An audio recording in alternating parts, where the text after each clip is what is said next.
Very good evening.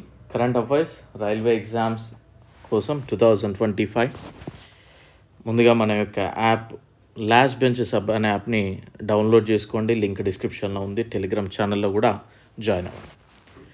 Railway ఎగ్జామ్స్కి ఎలా చదవాలో చెప్పడమే మన మెయిన్ పని. ఏ విధంగా చదవాలి ఏంటి అనేది. సో వీడియో ఫుల్గా చూడండి, ప్రీవియస్ క్లాసెస్ చూడండి. యాప్లో కోర్స్ తీసుకున్నప్పటికీ కూడా యూట్యూబ్లో క్లాసెస్ ఫాలో అవ్వండి. దయచేసి నేను చెప్తున్నా, యూట్యూబ్లో కూడా క్లాసెస్ ఫాలో అవ్వడానికి ప్రయత్నం చేయండి.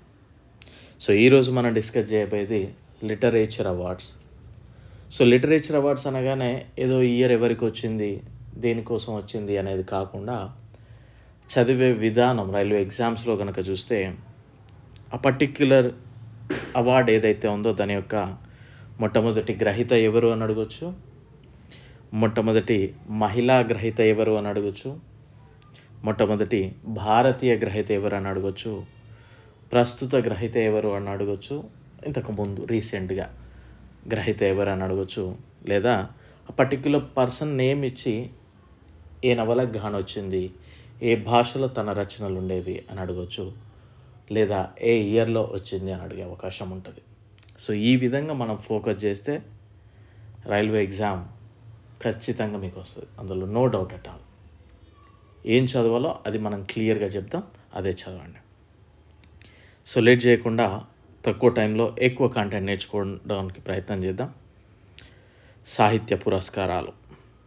నోబెల్ లిటరేచర్, నోబెల్ సాహిత్యం కనుక చూస్తే మొట్టమొదటి గ్రహీత ఎవరు అన్నప్పుడు సులీ ప్రుదోమే, ఫ్రాన్స్కి సంబంధించిన వ్యక్తి. 1901లో ఈ పురస్కారం అయితే వరించింది.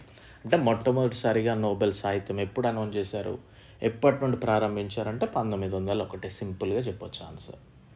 ఎవరికి వచ్చింది అంటే సులీ ప్రుదోమే.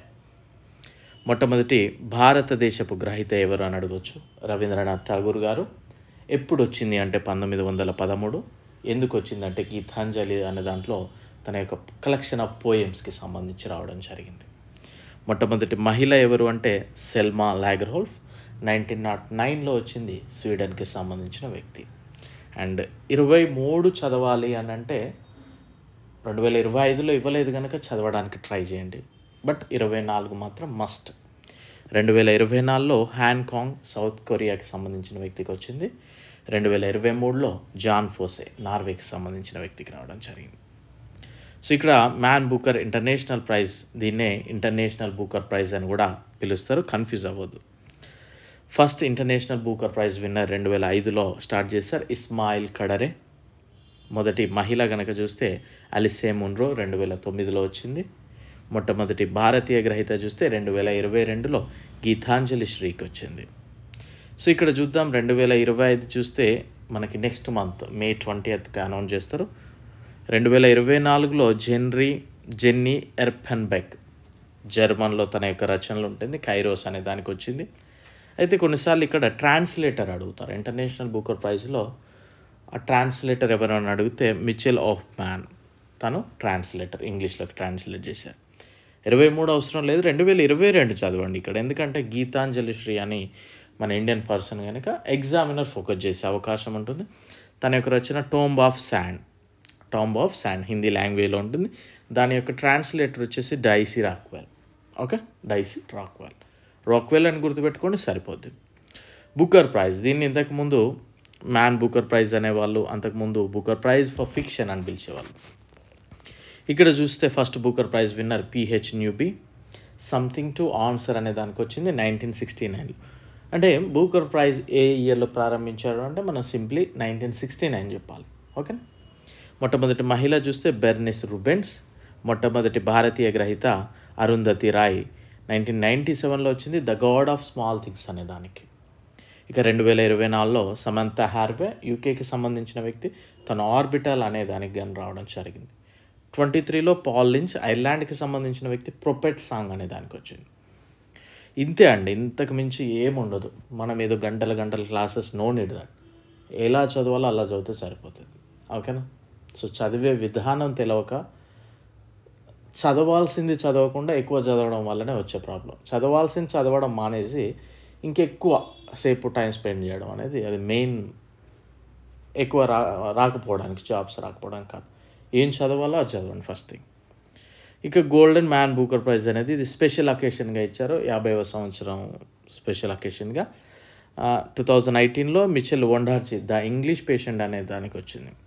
ఇక జ్ఞాన్పీఠ్ చూద్దాం. మొట్టమొదటి గ్రహీత శంకర కరూప్ 1965లో ఇవి ప్రారంభించారని చెప్పాలి. మలయాళంతో తన రచనలు ఉండేది. మొట్టమొదటి మహిళ చూస్తే ఆశాపూర్ణదేవి 1976లో వచ్చింది, బెంగాలీలో తన రచనలు ఉండేవి. ఇక 2024లో వినోద్ కుమార్ శుక్లాకి వచ్చింది, తన యొక్క రచనలు హిందీలో ఉంటాయి. 2023లో చదవండి, ఎందుకంటే ఇక్కడ ఈ పర్సన్ వెరీ ఇంపార్టెంట్. రామభద్రాచార్య గారు అయోధ్య టెంపుల్ ఆ కేసు వినవడానికి మెయిన్గా ఆయన చాలా కష్టపడ్డ వ్యక్తి, అంటే సాక్ష్యాలు చెప్పడం జరిగిందంట. సాంస్క్రిట్లో ఉంటాయి తన రచనలు, గుల్జార్ ఉర్దూలో ఉంటాయి తన రచనలు. ఈ రామభద్రాచార్య గారిని గిరిధర్ మిశ్రా అని పిలుస్తారు, యూపీకి సంబంధించిన వ్యక్తి. అండ్ నెక్స్ట్ సరస్వతి సమాన్ కనుక చూస్తే మొట్టమొదటి గ్రహీత హరివంశ్ రాయ్ బచ్చన్ 1991లో, హిందీలో ఉంటాయి తన రచనలో, తన యొక్క ఆటోబయోగ్రఫీకే వచ్చింది.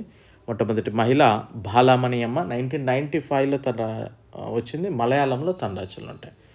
24లో భద్రేష్ దాస్ స్వామికి వచ్చింది, స్వామినారాయణ సిద్ధాంత సుధా అనే సాంస్క్రిట్లో ఉంటాయి తన రచనలు. 23లో ప్రభావర్మకు వచ్చింది, రౌద్ర సాత్వికం మలయాళంలో తన రచనలు ఉంటాయి. ఇక వ్యాసమ్మ లాస్ చూద్దాం. 2024లో సూర్య బాలాకి వచ్చింది, కాన్ దేశ్కో వాసికి. 2023లో పుష్ప భారతికి వచ్చింది, యాదేన్ యాదేన్ ఔర్ యాదేన్ అని.